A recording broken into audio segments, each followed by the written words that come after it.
Amatakiapi, Tayama Chiakapi, Iushkiyama Chiakapi, Dakota Ia Shunko Wakanu Abnaji, Amakiapido, Wasichu Ia Christanding de Miedo, Oyate Mitawaki, Wahpeton Ga Shahia, Ahohe Uchiakapi, um, Dakota Ia Unspe Machichie, Minnesota Unspe Wakantuya Edwa Badawa, Dakota Dunes Resort Ed Tawani, Saskatoon Otumi Tawa'i, Beardy's Ed Omawapi, Betu Ashte Yohapo.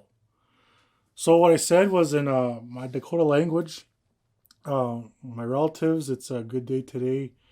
It's good to see you. In my language, I'm called Standing with Two Horses. That's the name I was given. And my name's Chris Standing in the white man's language. And I said I come from three different nations. Probably, I think four. I didn't mention the fourth one. Wahpeton, Dakota. Shahi, which is Cree. And Hohe, which is Nakota. And also the Soto people from more White Bear area. Also said that I'm learning the Dakota language. I'm studying at the University of Minnesota currently. I'm in my third year. I just finished 2 years already. And what else did I say? I live in Saskatoon. I work at Dakota Dunes Resort. And I said, have a good day. Everyone have a good day. So why I'm here today, I'm just going to show some traditional games. But before we get started with that, I just wanted to share a little bit of where I learned, I guess some of my cultural teachings. I come from, I guess in my introduction, I also said I'm enrolled at the Beardy Okemasis First Nation. It's my mother's reserve. It's a Cree reserve. And my dad's reserve is Wahpeton Dakota Nation. So I learned a bit of both, but more, I guess, my cultural teachings come from my dad's side, where I went to ceremony, danced the powwow circuit. Been learning my language heavily more in the last, I guess, couple of years, especially with the pandemic. I started taking some Zoom classes with Neil McKay. He's an instructor out at the University of Minnesota, and he had a class he was taking. He was instructing on Wednesdays, a free class, and I took that last spring. And then I met this guy named Shishuka Duta. He's also an instructor at the University of Minnesota, and Counselor Frank Royal of Whitecap or Wapaska, Dakota Nation. And I met them at Wanaskewin, where I've been working for a number of years. And they're telling me about the program that they have. It's an online program. And also took another course at the Dakota Institute. It's a summer program, I think 2 weeks, also on Zoom. So I took a lot of different classes through that. But before that, I was always learning my language more through like ceremony or through the songs and like just brief survival words. But I guess in the last year for sure, I've been learning heavily on Zoom. And without the pandemic, I might not have been picking up the language as much, right? So that's where my language teachings come from. Again, I've been dancing like a powwow, grass dancing for about over 30 years. I worked at Wanaskewin for a number of years, about 6, 7 years, and I picked up a lot of good teachings there as well from other instructors and other knowledge keepers and elders. But yeah, we're going to get into traditional games. This is where I've learned some of these games, and I guess the first games I learned as a young person, I was working at the city of Saskatoon, where I had a culture van, and we got a little bit of cultural training from different cultural resource people in the community. And one instructor taught us double ball, kind of like a game that the Dakotas used to play, Lakota, and other tribes played it as well. And another game I learned to play was moccasin games. But I learned that, I guess, from Tim Iashapi. He was teaching our kids at EGADS I used to work at, and it's like a basic hiding game under like 4 rugs. So it's kind of typical, or not typical, but like Dakotas are more known for those games, like especially like double ball and moccasin games where you hide under these 4 rugs, and you got to win a certain amount of bigger sticks to get the small sticks, and then a certain amount of small sticks you get to win the game, right? So we played that with the kids. They liked it, and but once they start working at Wahpeton, they start learning from different educators and knowledge keepers and elders. I learned some games too from Glenda Abbott and Lamar Saskatchewan, Tim Iashapi, other interpretive guides who took training from this, I think it's called Indigenous or Traditional Game Society out in, I think, is Montana. So they have different teachers and educators where they all come and share games. For sure, they'd share double ball, moccasin games, and some other games I'm going to show as well. So the games I'm kind of talking about are more like hunting and survival games, because we needed these skills to survive. These are kind of like before contact, some of them, right? So the main thing, I guess, when you think of games we play as kids, and they're all traditional games, like hide and seek. That's a traditional game. Foot races. That's a traditional game, right? Like let's race to the end of the road. Let's play hide and seek. Let's climb trees, right? Let's arm wrestle. Let's leg wrestle. let's like scrap it out. All these things, like we play fighting, like all those things that they taught us things about our body and all that, and some were social games too, and yeah, it's there's a number of games that go back thousands of years, hundreds of years, but a main game for sure, or a main tool we always needed was knives.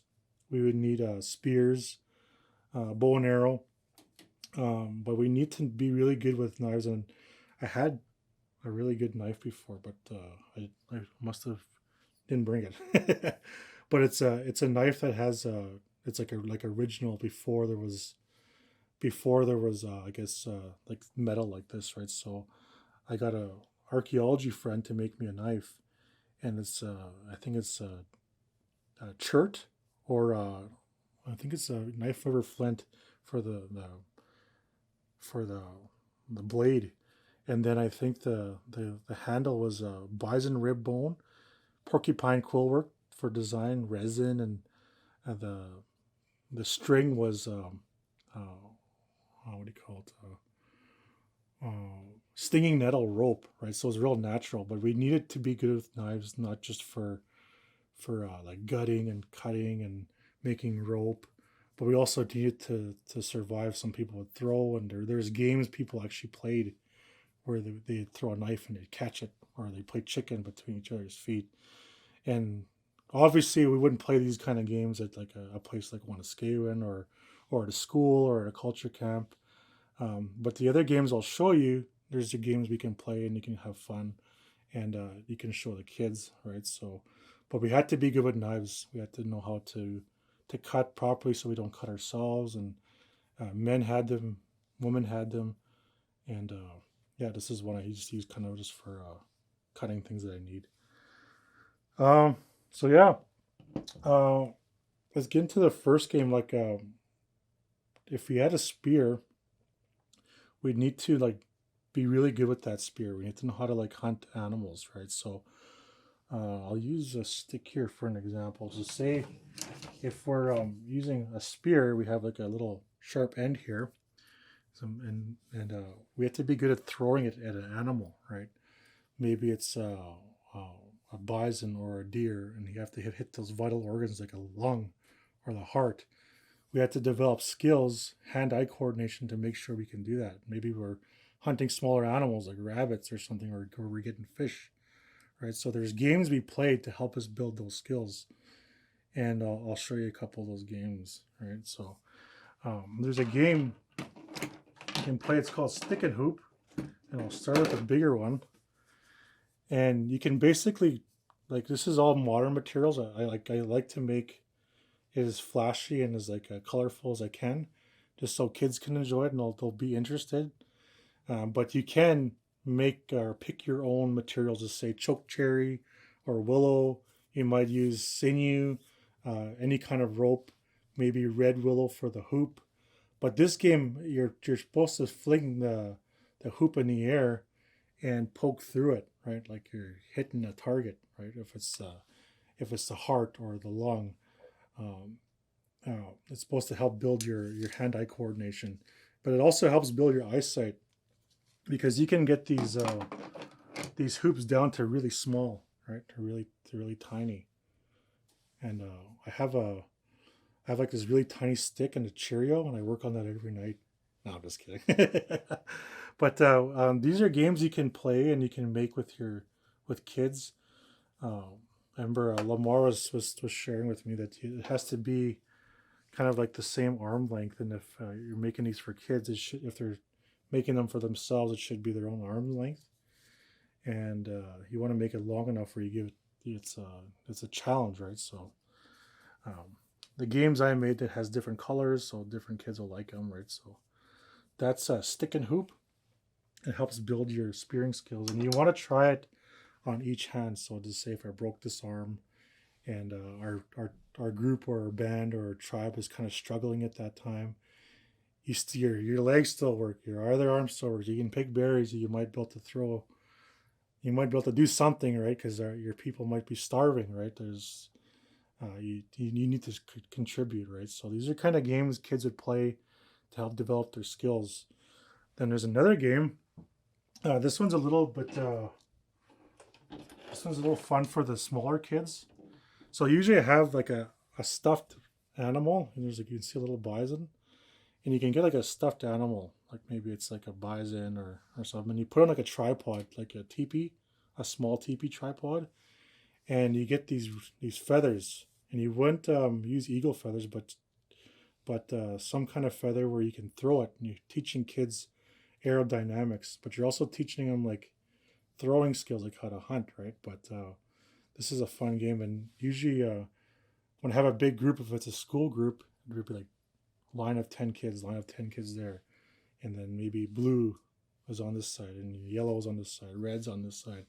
They take turns in throwing at this bison or stuffed bison, and some people that really get into this, even adults, they'll have their own feather that's like really straight, and it can fly like at long distances, and they'll have contests, right?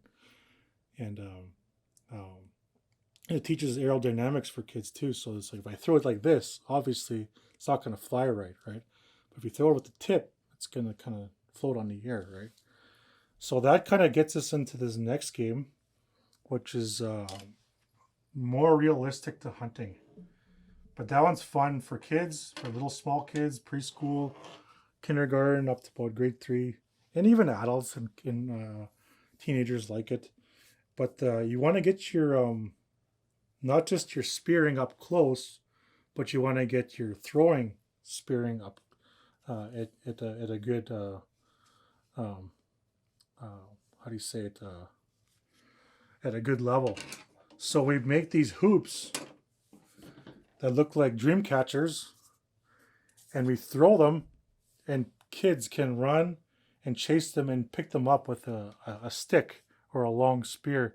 Obviously, you wouldn't use regular real tips, just for kids to train and to practice getting small animals like a rabbit or other animals they'd hunt. Maybe it represents fish jumping out of water, or you're hitting a fish in the water, right? So you can either throw these, align kids up, and have this maybe shorter sticks, and then roll these down like a field, and maybe like 10 a group of like 3 kids will have like 5 sticks, and you just throw them. Or you have maybe like 2 kids with longer spears like this, and they run and they chase after them, like they're running after a small animal, and they're trying to get something for their kunshi, their kukum, or like have something that you can take home, right? And I've actually played this quite a bit at with schools and culture camps, and at Wahpeton, and it's a fun game, and some kids really just get stuck on this game. I'll show them all these other games, and they want to keep playing this over and over again. They get excited, and it's realistic to hunting. I've heard a couple elders share that you can play this game with bow and arrow. And I wouldn't recommend that with schools. Maybe that if there's if there's individuals who are kind of they're into archery, like the sport of archery, they might want to play this where they throw it and they actually practice like the bow and arrow, right? They're trying to the archery, right? So yeah, I've heard elders talk about that too. Uh, Another game is so we developed our spearing skills and we talked about knives and tools. Uh, let's talk uh,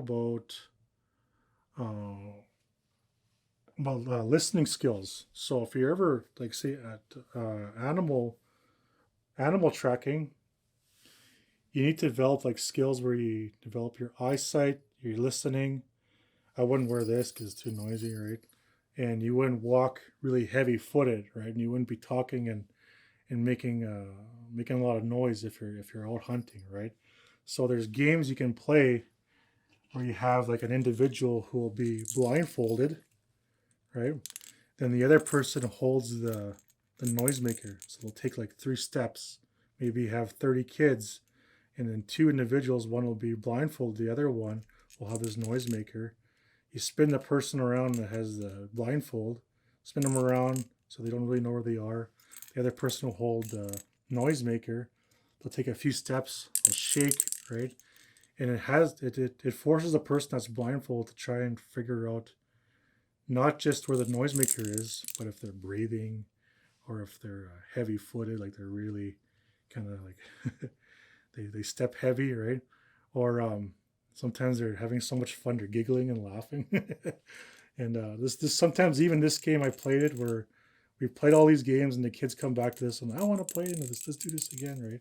Sometimes they'll have 2 people blindfolded and 1 person or 2 people with a noisemaker, right? So it's kind of like a hide and seek kind of game, but you're trying to develop senses and taking kids animal tracking. We also once they kind of like develop the skill of listening, because we'll stop maybe like after a minute of walking and we'll hold our hand up for 5 seconds and we'll try to figure out what we can hear in that environment. You might hear birds, you might hear other animals, we might be noisy as a group, right? So you might hear those sounds.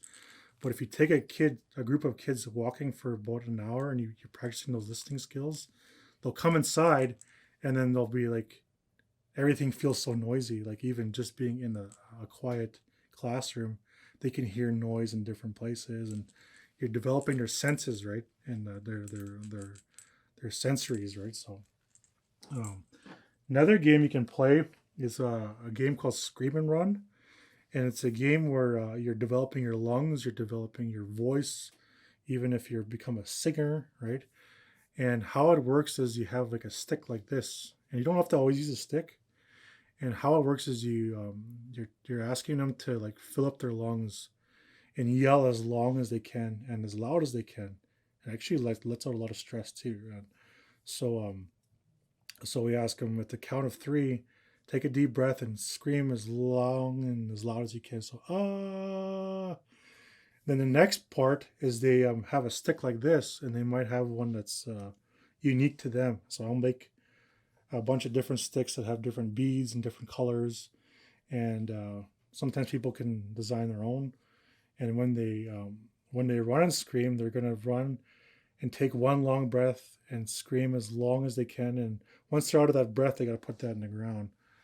But playing this with a bunch of kids, sometimes there's athletes in the group, and I've noticed some kids will take 2 or 3 breaths, but it's actually just to develop your lungs and your breath and your voice, and it's not for competition, but it's just to build up your lung capacity, right?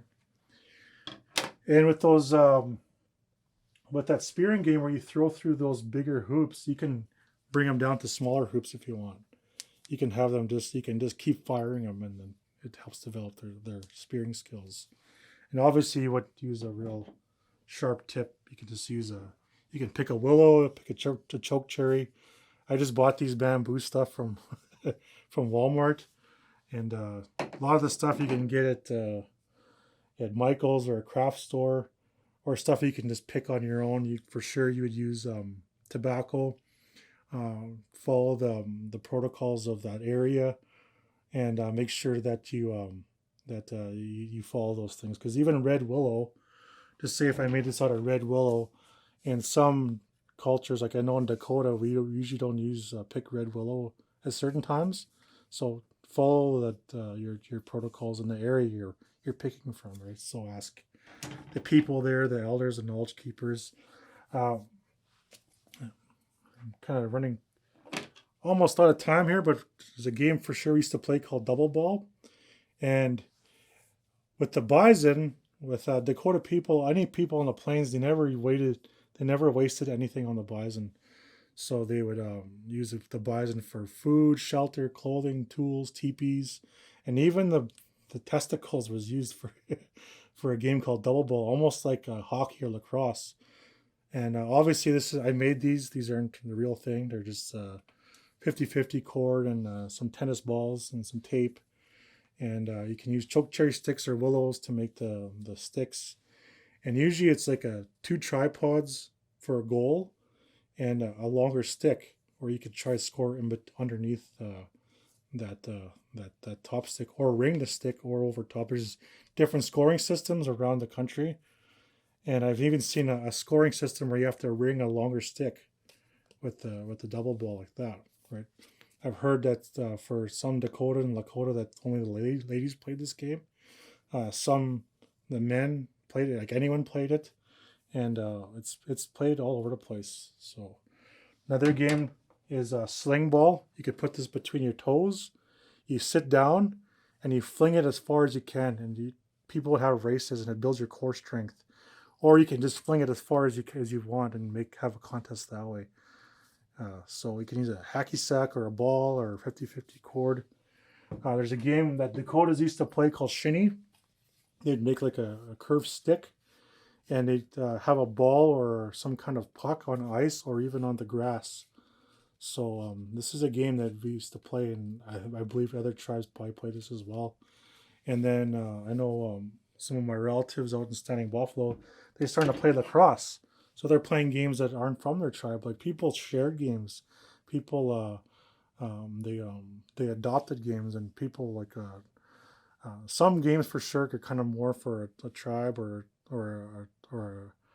a gender, but normally the games I'm showing you are more for everyone and all genders, and games that tribes share together, and they still share at some of these bigger conferences. And I think that's almost at time. And if you ever want to learn these games, I can come to your community. There's other traditional games instructors. There's also people at Saskatchewan as well that can help. But I think that's about it. Dogstake and Anna Pekte.